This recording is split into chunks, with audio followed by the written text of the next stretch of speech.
잠시 기도드리겠습니다.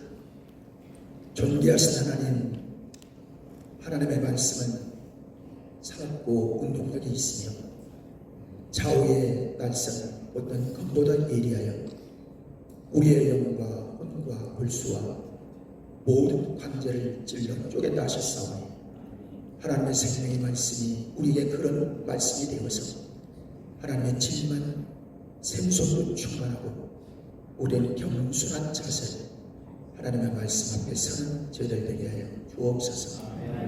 부족한 종 주의 말씀을 전합니다. 하나님은 대언자만 되게 하시고 오직 주님만 영광 나타나게 하옵소서. 예수 그리스도의 이름으로 기도 올리옵나이다. 아멘.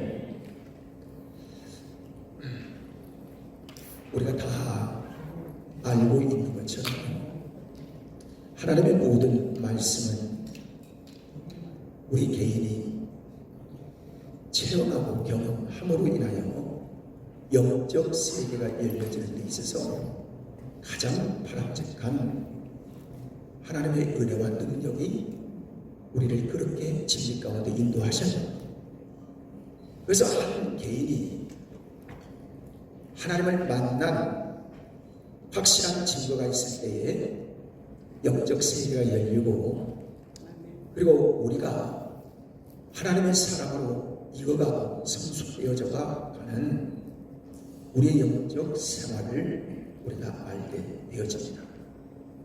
그리고 우리는 원래 하나님께서 우리에게 허락하지 아니하시면 우리는 어둠 속에 있었던 사람들이기 때문에 빛의 세계를 알 수가 없어요. 또 영적 세계에 대하여 지각이 둔해서 그 말씀을 우리가 깨닫지 못해요. 그러나 우리가 한 사람 한 사람 목사가 되었던 일반 성도가 되었던 하나님을 만난다고 하는 이 의미는 하나님의 말씀을 체험하고, 그리고 우리가 간증할 만큼 내적인 진리로 가득 채워졌을 때에 우리가 말씀을 전할 때 힘있게 전할 수가 있고, 그리고 우리가 하나님의 복음을 위하여 쓰임받는 용사같이 하나님의 일꾼이 되어지는 것이죠. 오늘 실로암 연못에 가서 씻으라고 말씀하신 예수님의 말씀을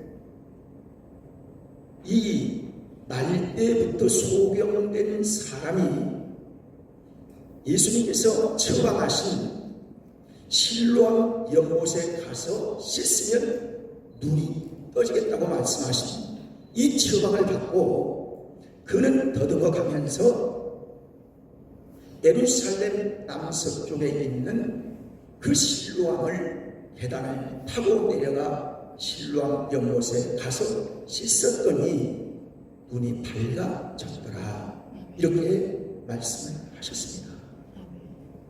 사도 요한은 요한복음을 기록할 때에 여러 가지의 특징들이 있고 목적이 있겠지만 제가 깨닫게 되어진 것 중에 두 가지를 강조하고 있는데, 하나는 빛이 오신 예수님, 또 한 가지는 생수의 강이 되신 예수님, 생수의 물이 되신 예수님.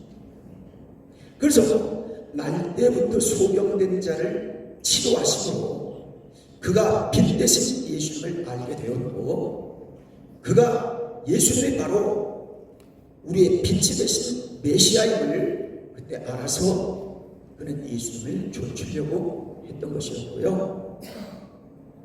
요한복음 2장에 나오는 수가성 여인을 주님께서 만나 주심으로 이 여인이 그 샘물 곁에서 예수님의 진정한 생수가 되시는 예수님을 경험하게 되므로 온 세상에 예수 그리스도의 복음을 전거할 수 있는 그런 체험자 증거자가 되었던 사실을 우리 목사님들은 잘 알고 있습니다.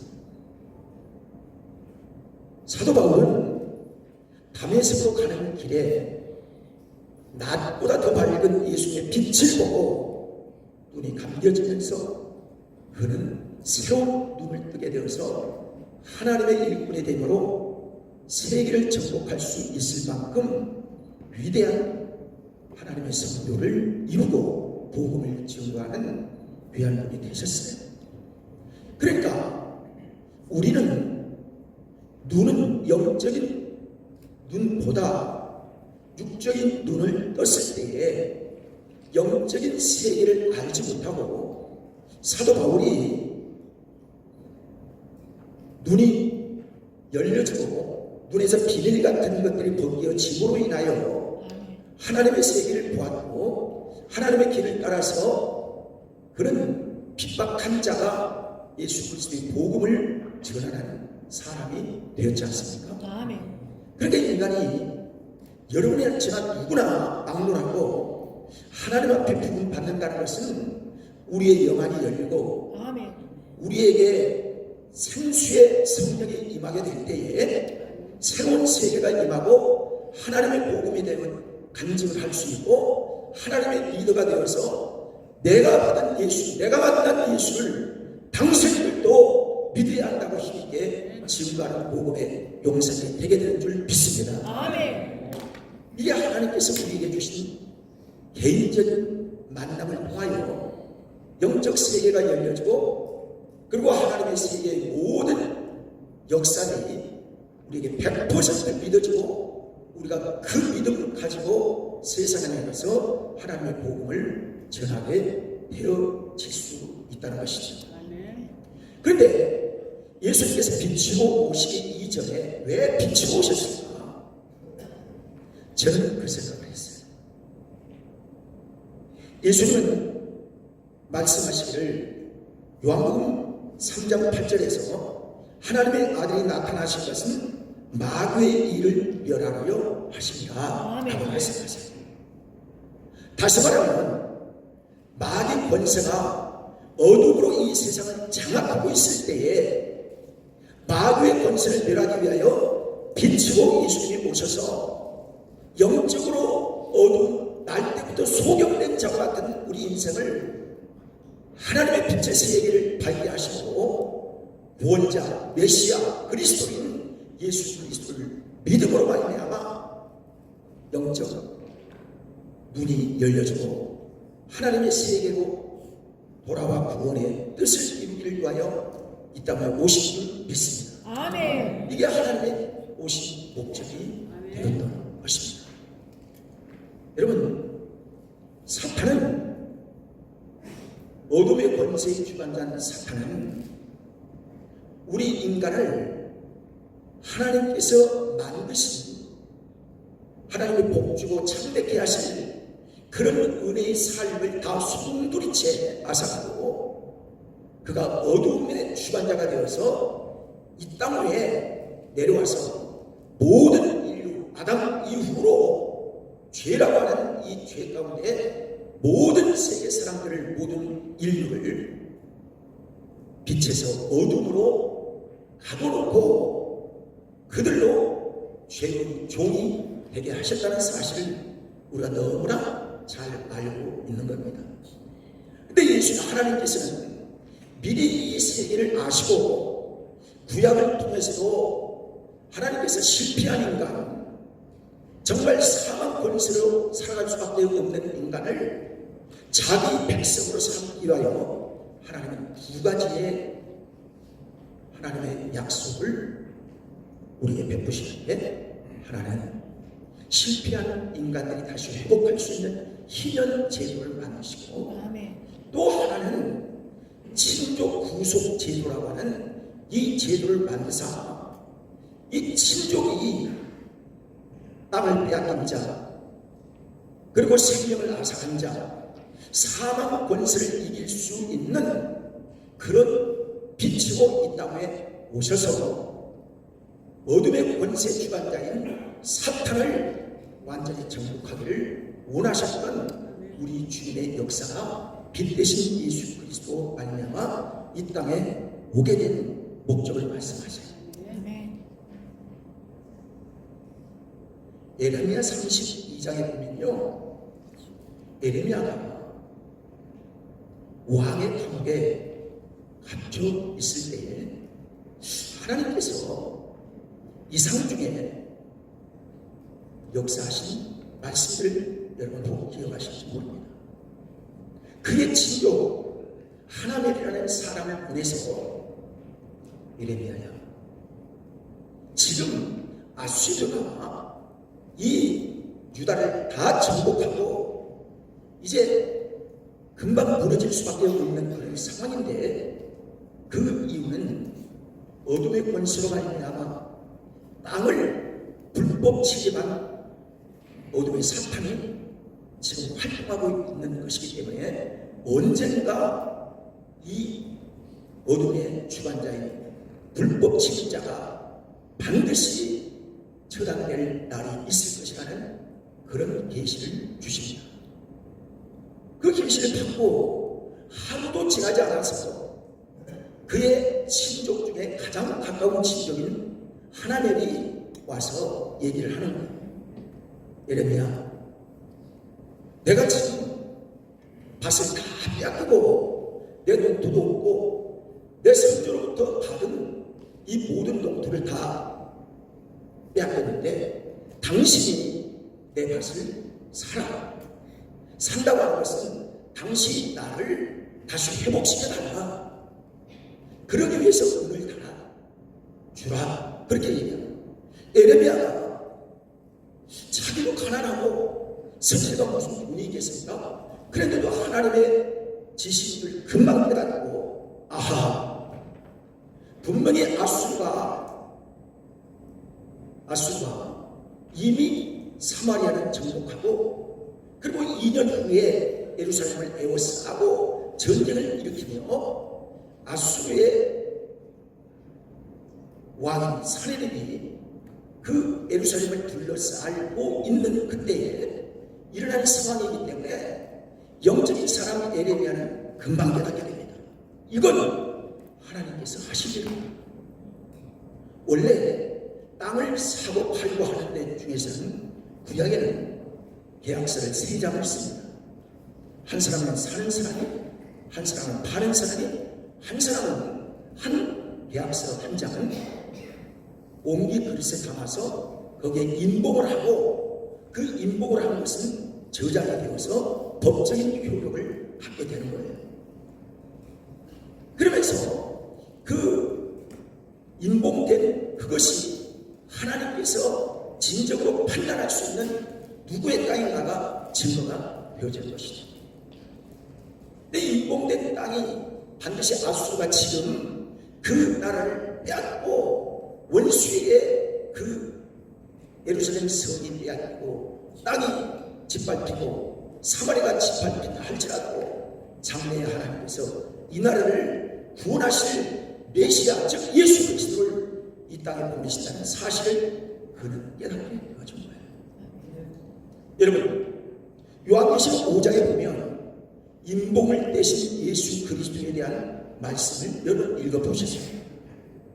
인을 떼신 예수 그리스도께서는 5장, 6장, 7장, 8장에까지 첫째 인을 떼시고 이 둘째 인을 떼시고 계속 인을 떼신 예수님께서 결국 어떤 인을 떼시냐면 예수님께서 재림하실 때에 땅을 빼앗기고 땅이 어둠의 권세로 빼앗긴 이 사탄의 권세, 아무리 네 땅이라고 해도 아무리 내 땅이라고 해도 안 되지만 토기 속에 감추인 이 인봉되어진 그 문서를 보면 하나님이 누구에게 주셨는가를 바로 가르칠 수 있는 인봉되어진 그 문서를 떼시는 어린 양 예수 그리스도에 대하여 말씀하고 있어요. 그러므로 말미암아 이 세상은 다시 하나님께서 하나님의 백성들에게, 하나님의 언약에 있는 백성들에게, 하나님이 약속하신 자들에게 그 놀라운 유업을 다시 허락하시고 주시겠다고 하는 하나님의 약속이 거기에 기록되어 있는 것을 보게 됩니다. 아멘. 여러분, 룻기서에 보면 나오미의 남편 아비멜렉이 그 땅에서 모든 거지와 같이 되어서 그가 처음부터는 그렇지 않았지만 흉년이 들고 먹고 살기 어려울 때에 그가 모압으로 그 남편, 아내, 아들 둘 이민 가잖아요. 거기에서 죽고 아버지 죽고 아들 죽고 큰아들 죽고 작은아들 죽고 다 빈털터리가 되었을 때에 하나님께서 그 땅에 풍년이 들었다는 소식을 듣고 그들이 돌아오게 됩니다. 돌아오자 보아스라고 하는 유력자를 만나서 다시 그 땅이 회복되어지고 그 가문에 대가 이어지는 역사를 보게 되는 것이죠. 다시 말하면 예수 그리스도는 우리의 창조 구속자가 되신 정확한 하나님의 아들이라는 사실을 예수님께서 그렇게 이 땅에 오셨다는 사실, 그리고 장대에 오셨다는 사실을 말씀해 주고 있어요. 예수는 우리의 창조 구속자이십니다. 그래서 우리의 모든 것들을 잃어버린 것 같고 우리가 죄악으로 무너진 것 같아도 우리 하나님께서 우리를 택하시고 우리를 구원하시는 하나님의 언약이시기 때문에 우리 주님이 오셔서 우리의 믿음을 보시고 하나님의 언약에 그 인복을 떼신 그날에 우리를 하나님의 품으로 인도하실 영원한 약속이 우리에게 있다는 사실을 증거해 주고 있는 것입니다. 그래서요, 이 역사를 보면서 이제 우리가 실로암에 대한 말씀을 예수님께서 하고 계시는데요, 이 빛으로 어둠으로 가득 찬 이 세상을 왜 예수님께서는 날때부터 수고병된 자를 다른 곳으로 보내지 아니하고 실로암 연못으로 보내셨나? 여러분이 다 알다시피 예루살렘 서쪽 골짜기에는 기드론 골짜기가 있는데 양문 옆에는 베데스다 연못이 있습니다. 베데스다 연못은 우리가 아는 대로 어떤 병이 들었든지 누구든지 물이 동할 때, 천사가 동하게 될 때 가장 먼저 뛰어들어가는 곳은 어떤 병이든지 치료되는 희한한 연못이 바로 거기에 있었죠. 거기에 보내야죠. 근데 그곳으로 보내지 아니하고 너는 실로암 연못으로 가라 라고 말씀하셔요.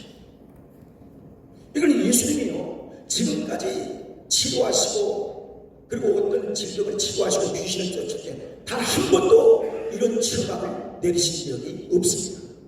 직접 고치시든지 아니면 차차 고치시든지 했지, 그곳에 가서 그 물로 눈을 씻으라고 하는 말씀을 하지 않으셨어요. 왜 그렇게 보내셨어요? 저는 오늘 말씀을 통해서 저는 오래전에 왜 가로하고요, 실로암은 보내심을 받았다는 뜻이라 하고 가로를 닫았어요. 왜 베데스다로 보내지 아니하고 실로암으로 보내셨습니까? 실로암 속에는 어떤 비밀이 있습니까? 실로암 속에는 어떤 복음의 비밀이 있습니까? 왜 그쪽으로 가서 거기에서 치료하셨습니까? 왜 거기에서 눈을 씻어서 밝은 눈이 되었습니까? 여러분, 실로암 연못은요, 아수가 이스라엘을 점령하고 사마리아를 침범하고 2년 후에 예루살렘을 침범할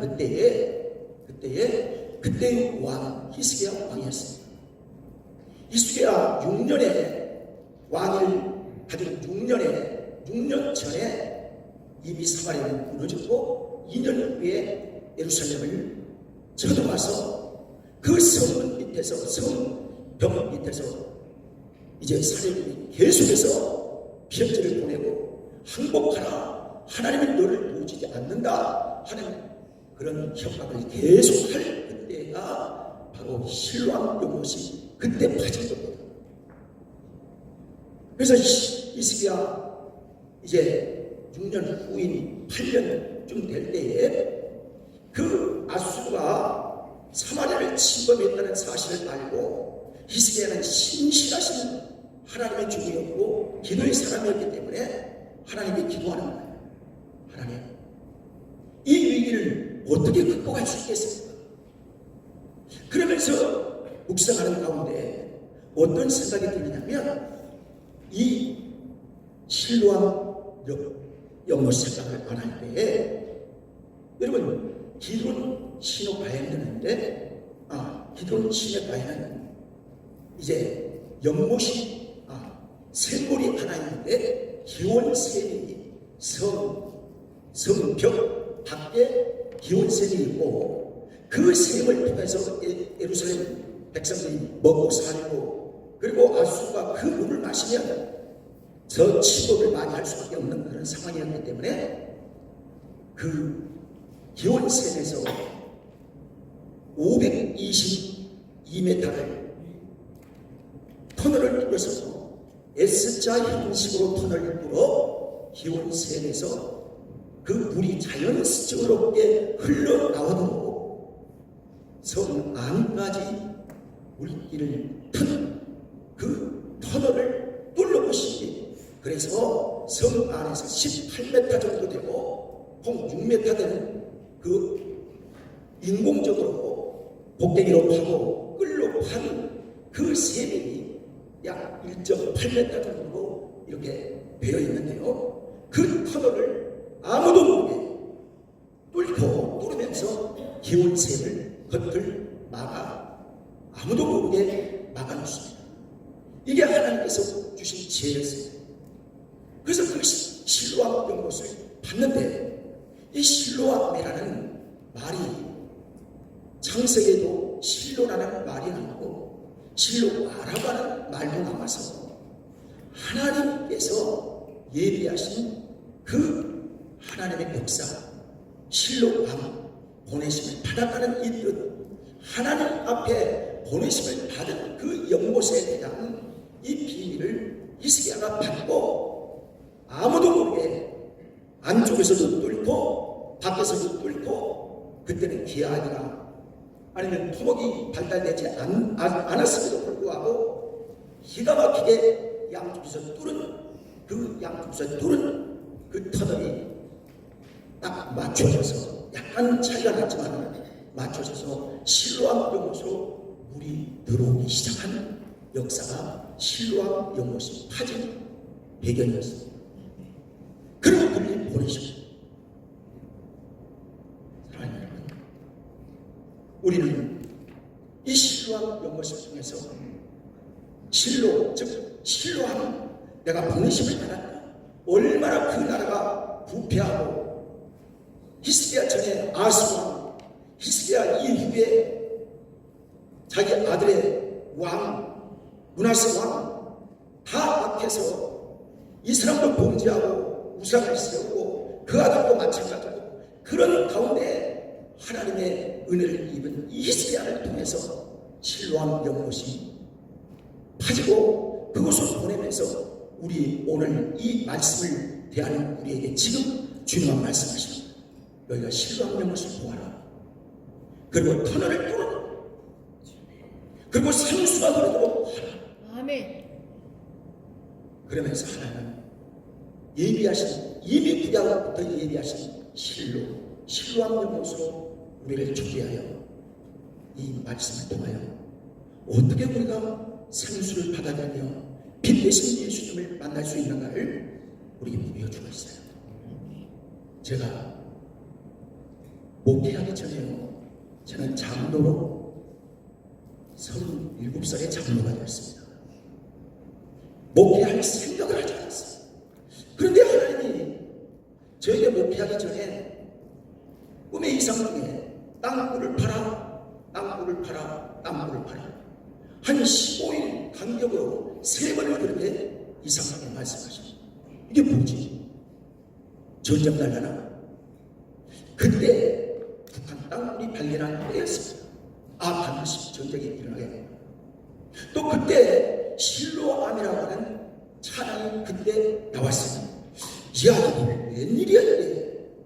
땅굴이 왜 그때 발견이 된 거야? 왜 실로암 연못이라 실로암이라는 찬양이 그때 나온 거야? 야, 이상하다. 실로암은 어떤 뜻이 있어?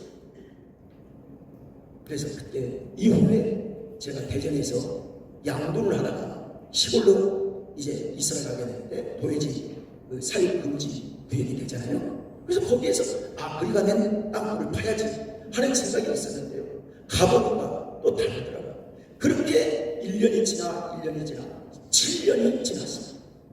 이 의미를 몰랐습니다. 먹고 살고 아이를 길러야지. 이게 목회가 뭐예요? 나는 장로로서 하나님 앞에 영광을 돌리면 되는 것이지 왜 내가 목사가 돼야 돼?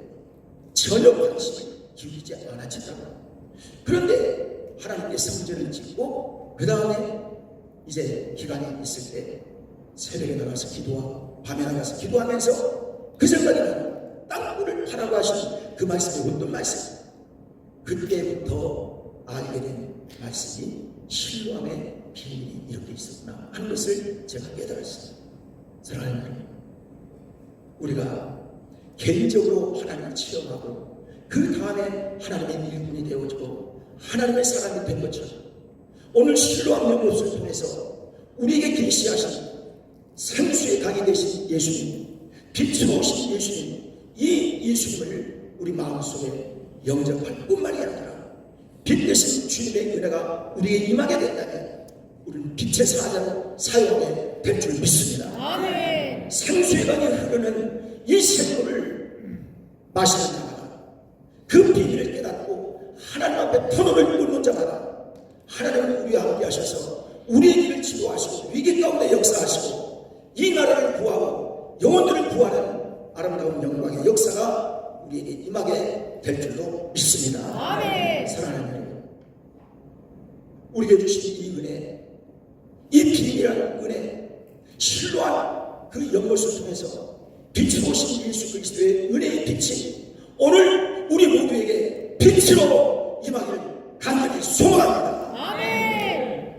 여러분, 생수의 강을 우리가 뚫어서 위기가 있고 재림이 가까운 이때에 나라가 어지럽고 세상이 어려운 이때에 하나님께서 우리에게는 어떤 경우도 없고 이스라엘 왕처럼 영적 은혜를 주시고 신실한 믿음의 사람들에게 영적 선언을 뚫게 하여 주시고 위기 속에서도 넉넉히 승리하고 아수가 나중에 완전히 물러간 것처럼 하나님은 우리의 삶 속에 하나님의 영광을 이루시고 빛된 삶, 생수의 강을 살 수 있도록 역사하여 주실 줄로 믿습니다. 아멘. 오늘 이 자리가 생수의 강이 되기를 소원합니다. 아멘. 여러분의 섬기는 모든 교회와 여러분의 인생 속에 빛 되신 주님의 은혜가 넘쳐 충만하기를 간절히 원합니다. 아멘. 기도하시겠습니다. 존귀하신 나의 하나님, 빛 되심을 믿습니다. 생수 되심을 믿습니다. 아멘. 이 은혜가 우리에게 모두에게 임하게 역사하여 주옵소서. 아멘. 예수 그리스도의 이름으로 기도 올려옵나이다. 아멘.